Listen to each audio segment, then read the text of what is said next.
নমস্কার বন্ধুরা, গতকাল মাননীয় অর্থমন্ত্রী বাজেট পেশ করেছেন। বাজেটে প্যারা টিচারদের বেতন বৃদ্ধি হয়েছে। বাজেটের লিখিত রূপে ঠিক কি লেখা আছে সেটা এই ভিডিওতে তুলে ধরব।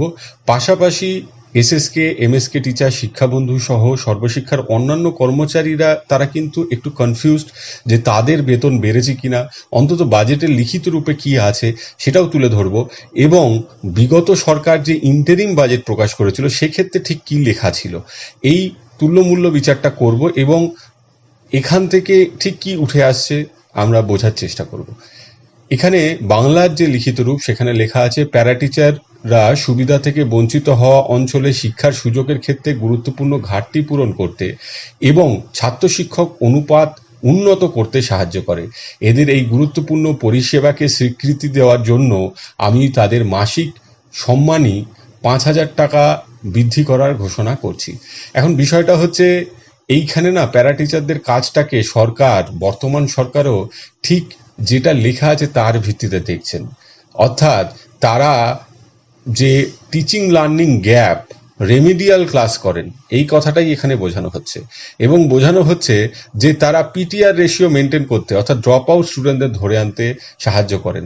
যারা স্কুলে স্কুলে প্যারা টিচার নিযুক্ত রয়েছেন এবং তাদের সাথে যে সমস্ত সহশিক্ষক বা বিদ্যালয় প্রধানরা রয়েছেন তারা সত্যি বিষয়টা জানেন যে শুধুমাত্র এই দুটো কাজই তারা করেন না, নর্মাল অ্যাসিস্ট্যান্ট টিচারদের সাথে কাঁধে কাঁধ মিলিয়ে তারা পরীক্ষার খাতা দেখা থেকে শুরু করে ইনভিজিলেশন ডিউটি থেকে শুরু করে নিয়মিত নর্মাল ক্লাস নেওয়া থেকে শুরু করে সমস্ত কাজই করেন। তো তাদের কাজটাকে প্রথম স্বীকৃতি দিতে হবে। কাজের যদি সঠিকভাবে স্বীকৃতি না হয় তবে তাদের সাম্মানিকেরও সঠিকভাবে বৃদ্ধি ঘটবে বলে মনে হয় না।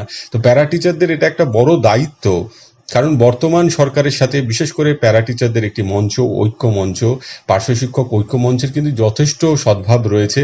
তারা কিন্তু বর্তমান সরকার পর্যন্ত বিষয়টা নিয়ে যেতে পারবেন যে আমাদের রাজ্যে অন্তত প্যারা টিচাররা একজন সহশিক্ষকের সমতুল কাজই করে চলেছেন। এই বিষয়টা পরিষ্কার না করা গেলে রুটিনের ছবি থেকে শুরু করে সমস্ত কিছু তাদের সামনে পেশ করতে হবে।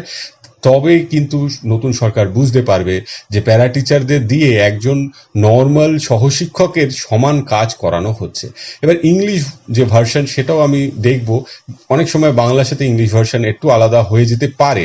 তো ইংলিশ ভার্সনে ঠিক কি আছে সেটা আমি আপনাদের সামনে তুলে ধরবো।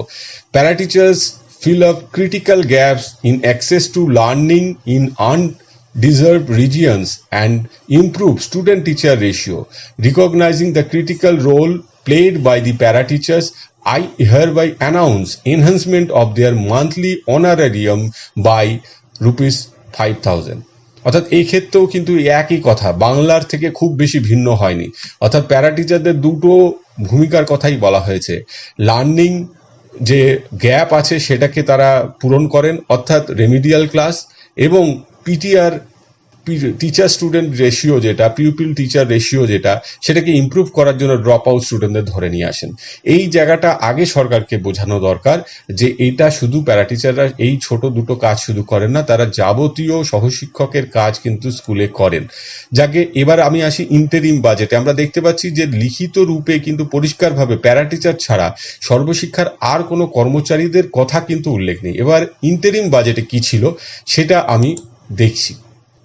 You will be happy to note that the monthly honorarium of para teachers, শিক্ষাবন্ধু, সহায়ক সহায়িকা, সম্প্রসারক, মুখ্য সম্প্রসারক, special educator and management staff will be increased by ₹1,000 from April 2026 onwards.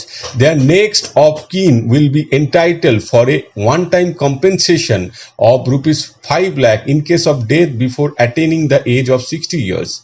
I propose to allocate ₹110 crore for this purpose in the budget of the next financial year 2026-27. এখানে বিষয়টা হচ্ছে যে para teacher ছাড়াও সর্বশিক্ষার অন্যান্য কর্মচারীদের কথা কিন্তু পরিষ্কারভাবে উল্লেখ করা ছিল। শুধু তাই নয়, এই যে আগের যে নোটিফিকেশনটা দেখালাম, বাজেটের যে স্পিচটা দেখালাম, সেইখানে কিন্তু কবে থেকে দেওয়া হবে এই কথাটা পরিষ্কার করে উল্লেখ করা নেই। এই টাকাটা যেটা বিগত ইন্টারিম বাজেটে বলা ছিল, কিন্তু পরিষ্কার বলা ছিল এপ্রিল 2026 থেকে দেওয়া হবে, তারপর থেকে দেওয়া হবে। এই ক্ষেত্রে সামনের মাস জুলাই থেকে দেওয়া হবে, না কবে থেকে দেওয়া হবে। ডি এর ক্ষেত্রেও কিন্তু মাস উল্লেখ করা আছে। আরও একটি বৃদ্ধির ক্ষেত্রেও আমি দেখেছিলাম যে সেটা আগস্ট মাস থেকে উল্লেখ করা আছে বাজেট যে স্পিচ, কিন্তু প্যারা টিচারদের ক্ষেত্রে কবে থেকে এই বৃদ্ধিটা হবে সেটা কোনো পরিষ্কারভাবে উল্লেখ করা নেই। পাশাপাশি কত বাজেট অ্যালোকেট হয়েছে সেটাও উল্লেখ করা নেই। বাজেট অ্যালোকেশনটা উল্লেখ করা থাকলেও যদি দেখা যেত 110 করোড়ের জায়গায় 550 করোড় আছে, তাহলে কিন্তু পরিষ্কার বোঝা যেত যে শুধু প্যারা টিচার নন, অন্যান্য যে সর্বশিক্ষার কর্মচারী যারা রয়েছেন, শিক্ষাবন্ধু, সহায়ক সহায়িকা, সম্প্রসারক, মুখ্য সম্প্রসারক, স্পেশাল এডুকেটর, ম্যানেজমেন্ট স্টাফ সকলেরই বাড়ছে। কিন্তু সেটা লেখা নেই। সেটা লেখা নেই বলেই এখন কিন্তু আমরা নির্দিষ্টভাবে এখান থেকে বলতে পারবো না কোনোভাবেই যে প্যারা টিচার ছাড়া অন্যদের বেতনও বৃদ্ধি হচ্ছে।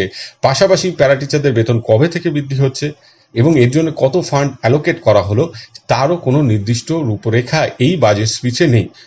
তো মূল যে বিষয়টি লিখিত রূপে আছে আপনাদের সামনে আমি তুলে ধরলাম। এর থেকে প্যারা টিচার ছাড়া অন্য কারো বেতন বৃদ্ধি হচ্ছে এটা বলা যাচ্ছে না। পাশাপাশি প্যারা টিচারদের কবে থেকে এই বেতন বৃদ্ধিটা চালু হবে সেটাও নির্দিষ্টভাবে বলা যাচ্ছে না। তো এই তথ্যটা আগামী দিনে নিশ্চয়ই আমাদের সামনে আসবে। সামনে এলে আমিও আমার চ্যানেলে তুলে ধরার চেষ্টা করব। আশা করি বিষয়টা আপনাদের কাছে পৌঁছতে পারলাম। সকলে ভালো থাকবেন, সুস্থ থাকবেন।